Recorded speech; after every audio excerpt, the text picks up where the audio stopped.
Kembali di Kompas Bisnis, Saudara. Jika tidak segera diselesaikan, dualisme di tubuh Kadin dikhawatirkan berdampak pada dunia usaha dan perekonomian dalam negeri. Tidak hanya berperan sebagai forum komunikasi dan memfasilitasi kerjasama di antara pelaku usaha, Kadin juga merupakan wadah komunikasi pelaku usaha dan pemerintah untuk menentukan kebijakan di sektor ekonomi.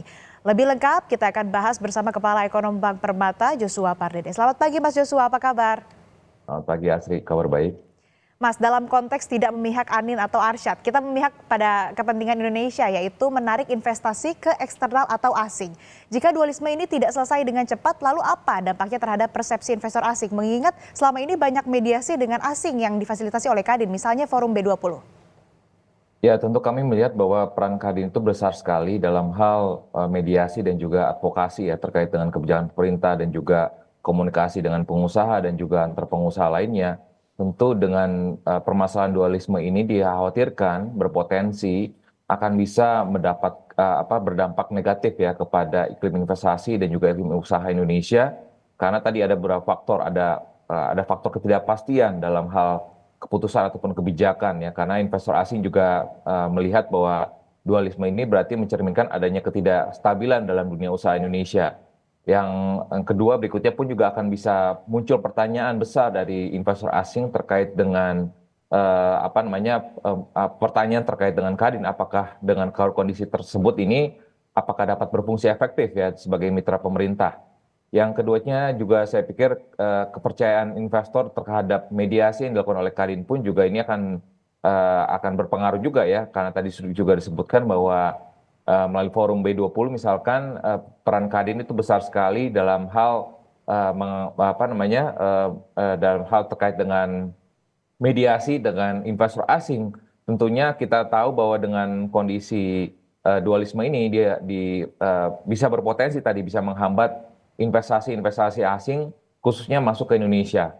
Dan yang berikutnya pada akhirnya ini akan memberikan berpotensi ya berdampak ataupun memberikan pesan negatif ya kepada stabilitas usaha di Indonesia, karena kalau situasi ini berkepanjangan ini akan bisa terbentuk persepsi bahwa bahwa ya kondisi ekonomi Indonesia kita tahu seperti saat ini kondisi globalnya tidak sedang baik-baik saja, tentunya dengan adanya permasalahan yang sudah ada saat ini dan ditambah lagi dengan isu dualisme di Kadin ini tentunya akan bisa berdampak tidak baik ya pada kondisi industri usaha Indonesia.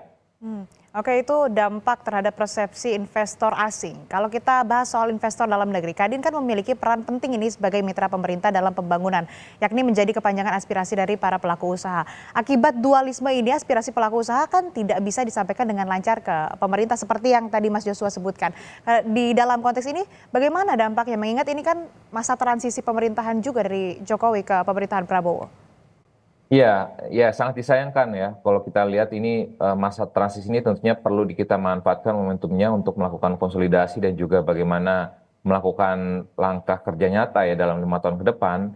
Dan kalau kita mendengar pun juga Kadin saat ini sedang membuat ya, sedang merancang white paper terkait dengan upaya pemerintah, mendukung upaya pemerintah untuk mencapai pertumbuhan 8% dalam 5 tahun mendatang. Dan tentunya dengan adanya isu tersebut ini akan bisa menghambat ya koordinasi antar pemerintah dan juga pemerintah transisi dengan pelaku usaha yang ada saat ini. Dan yang karena tadi bahwa Kadin merupakan jembatan antara dunia usaha dan pemerintah.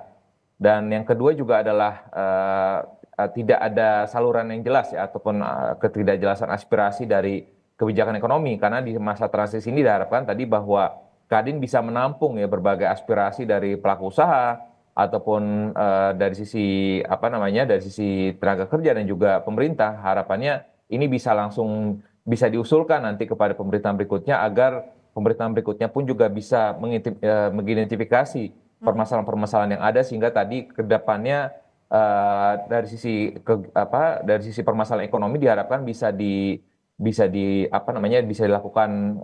dilakukan implementasi kebijakan ekonomi yang lebih tepat sasaran.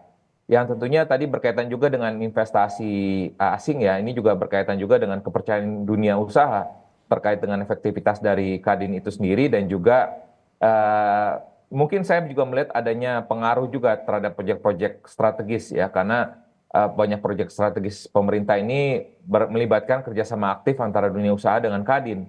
Ya, artinya kalau Kadinnya sendiri saat ini sedang mengalami permasalahan, tentunya proyek-proyek strategis pun juga mungkin bisa bertahambat.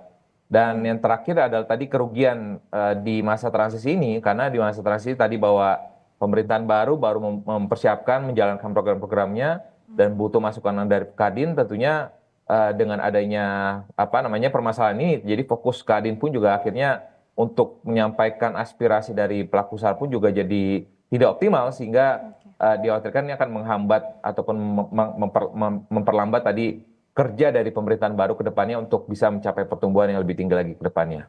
Oke, Mas Joshua, saya ingin bahas soal target investasi tahun depan yang diset 1.900 triliun rupiah sampai dengan 2.000 triliun rupiah. Nah, ini apakah akan tercapai dengan mudah, dan di luar masalah Kadin, apa sebetulnya sih tantangan terbesar di investasi di Indonesia? Ya, di luar masa Kadin, di luar isu Kadin pun juga target 1.900 sampai dengan 2.000 triliun ini bukan target yang mudah ya, karena kalau kita melihat permasalahan yang terjadi saat ini masih terjadi arus PHK di beberapa industri manufaktur, lalu juga terkait dengan ICOR Indonesia, Incremental Capital Output Ratio Indonesia yang masih relatif tinggi, artinya efisiensi investasi di Indonesia ini masih kurang ya, artinya dibandingkan dengan negara-negara lain dengan ICOR yang relatif lebih rendah. Artinya kita perlu bagaimana melakukan reformasi ya dalam hal ini, apa namanya, peningkatan kualitas SDM, lalu juga bagaimana peningkatan produktivitas dari industri dan juga sektor-sektor ekonomi yang ada ini harus ditingkatkan ya, karena untuk mencapai target 1.900 triliun itu adalah suatu angka ataupun suatu target yang tidak mudah. Dan oleh sebab itu tadi bahwa ditambah lagi dengan isu dualisme ini tentunya akan bisa menambah lagi ya permasalahan terkait dengan tantangan yang ada ya, terkait dengan tadi masalah infrastruktur, lalu juga ada ketidakpastian ekonomi global, dan juga tadi berkaitan dengan tingkat daya saing dan juga produktivitas ya. Jadi kalau kita melihat bahwa dan juga investor pun juga masih menemukan ya terkait dengan birokrasi yang masih tumpang tindih ya. Note bahwa pemerintah sudah mengeluarkan Perpu Cipta Kerja di akhir 2022, namun peraturan pelaksana yang berkaitan dengan Perpu tersebut pun juga ini masih menjadi hal yang kekosongan yang ada ya, sehingga makanya ketidakpastian investasi pun juga akan menjadi pertanyaan ya, sehingga target 1.900 dan juga 2.000 triliun itu menjadi target yang cukup berat apabila ditambah lagi dengan apabila kalau permasalahan dualisme di Kadin ini tidak diselesaikan dengan segera. Bukan target yang mudah ya, apalagi banyak tantangan, ditambah ada masalah baru, dualisme di tubuh Kadin yang ini juga menjadi kegalauan dari para pengusaha ataupun juga investor. Kita beralih ke eksternal lagi sedikit, Mas Joshua. Pola investasi di negara besar seperti Tiongkok kan ini berubah dari semula padat karya seperti infrastruktur dan manufaktur, ini bergeser ke teknologi padat modal, tetapi tidak padat karya. Lalu apakah keniscayaan seperti Tiongkok ini bisa dihadapi atau bahkan sudah terjadi di Indonesia? Ya, ini berkaitan juga dengan beberapa diskusi kita sebelumnya ya, berkaitan dengan pertumbuhan ekonomi Indonesia yang belum optimal ya. Dan artinya kalau investasi, kalau kita lihat belakangan ini kan terjadi investasi itu makin marak adalah investasi ke sektor-sektor yang padat modal ya, karena tadi ada masalah ketidakpastian dari sisi peraturan, lalu juga tumpang tindih antara peraturan pusat dan daerah, lalu juga dari sisi proses perizinan yang juga masih menjadi permasalahan juga ya. Artinya investor pun juga akhirnya menarik diri ya untuk berinvestasi ke sektor-sektor yang padat karya ya. Belum lagi juga permasalahan terkait dengan isu ketenaga kerjaan ya. Jadi artinya sudah banyak permasalahan isu yang ditemukan oleh investor, dan pada akhirnya ini kita melihat bahwa tren investasi dalam mungkin 1 dekade terakhir ini sudah mulai terjadi shifting ya, investasi itu sudah makin marak masuk kepada sektor-sektor yang padat modal, sehingga pada akhirnya ini akan berimplikasi ke tadi pada dari sisi penyerapan tenaga kerja ini juga makin tidak produktif ya, artinya 1% pertumbuhan ekonomi belakangan ini mungkin cukup rendah dalam menyerap tenaga kerja, dan belum lagi tadi permasalahan terkait dengan kelas menengah, tingkat pengangguran tinggi dan juga kemiskinan yang juga masih menjadi persoalan. Ini juga menjadi salah satu implikasi ataupun dampak dari tren investasi yang mengarah kepada sektor-sektor padat modal, sehingga kalau ini terus berlanjut, ini dikhawatirkan ya pertumbuhan ekonomi kita tidak akan optimal ataupun tidak bisa mencapai pertumbuhan yang diinginkan yakni 7 hingga 8%, sehingga dalam jangka menengah panjang dikhawatirkan terdapat potensi ataupun probability bahwa Indonesia akan bisa masuk dalam middle income trap. Tren investasi juga bergeser tidak terlepas dari dinamika kondisi ekonomi dan geopolitik yang terjadi secara global juga ya Mas. Kita kembali lagi ke Kadin sebagai pemantik nih. Meskipun kedua kubu ini kan bilang masalah Kadin tidak ada kaitannya dengan politik. Tetapi secara umum perlukah batasan yang jelas antara dunia usaha dan juga dunia politik? Ya, dalam pelaksanaannya memang ini agak sulit untuk dilepaskan ya antara faktor politik dan juga dunia usaha. Karena sebagian apa namanya para pelaku usaha pun juga apa namanya memiliki latar belakang politik dan lain sebagainya gitu ya, sehingga diharapkan memang ke depannya kalau memang apa namanya pihak-pihak yang memang berlatar belakang politik dan juga memiliki usaha di saat bersamaan, saya pikir memang diperlukan tadi adanya batas-batas yang jelas ya antara apa keperluan usaha ataupun keperluan bisnis dengan latar belakang politik yang ada gitu ya, sehingga diharapkan tadi kekisruhan seperti ini yang terjadi di Kadin ini adalah suatu lembaga independen ya, lembaga mitra strategis pemerintah yang independen.